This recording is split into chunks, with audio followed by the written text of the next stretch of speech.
Assalamualaikum warahmatullahi wabarakatuh. Perkenalkan, kami dari kelompok 3, saya Najwa Putri Abdul Aziz. Saya Putri Amelia Ismail. Saya Nurlisa Kasim. Saya Putri Safira. Saya Putri Anwar. Dan di sini kami akan membahas studi kasus UMKM di Dapur Nusantara. Langsung saja ke pembahasan materinya. Oke, baik, saya pemateri pertama.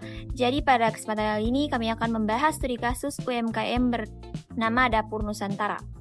UMKM ini bergerak di bidang makanan olahan dan mengalami peningkatan permintaan dari konsumen. Namun di balik peningkatan tersebut, Dapur Nusantara menghadapi beberapa permasalahan seperti keterlambatan bahan baku, pencatatan keuangan yang belum rapi, ketergantungan pada satu platform penjualan online, serta belum adanya pembagian tugas yang jelas antar karyawan. Permasalahan ini juga tidak dikelola dengan baik, dapat menimbulkan berbagai risiko yang dapat menghambat keberlangsungan usaha. Oleh karena itu, kelompok kami akan mengidentifikasi dan menganalisis risiko-risiko utama yang dihadapi di UMKM ini. Terima kasih, itu saja dari saya. Selanjutnya akan dilanjutkan oleh pemateri selanjutnya. Baik, terima kasih. Di sini saya pemateri kedua akan melanjutkan materi dari pemateri sebelumnya, yaitu identifikasi risiko operasional. Nah, risiko pertama yang dihadapi Dapur Nusantara adalah keterlambatan bahan baku. Bahan baku merupakan elemen utama dalam proses produksi makanan.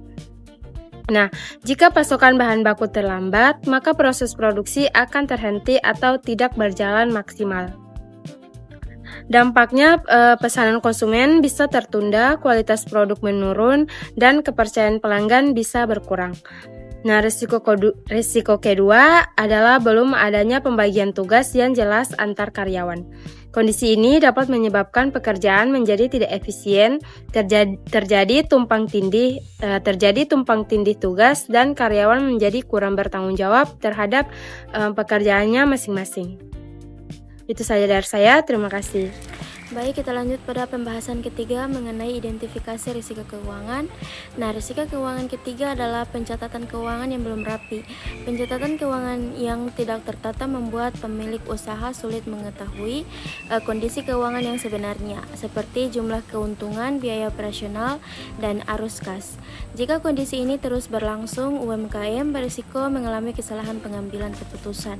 Nah, pada kesulitan mengatur modal bahkan berpotensi mengalami kerugian tanpa disadari. Risiko keuangan ini sangat penting karena berkaitan langsung dengan keberlanjutan usaha dalam jangka panjang. Baik, masuk pada identifikasi risiko strategis dan pemasaran. Jadi ada risiko keempat yang sering dihadapi Dapur Nusantara, yaitu ketergantungan pada suatu platform penjualan online.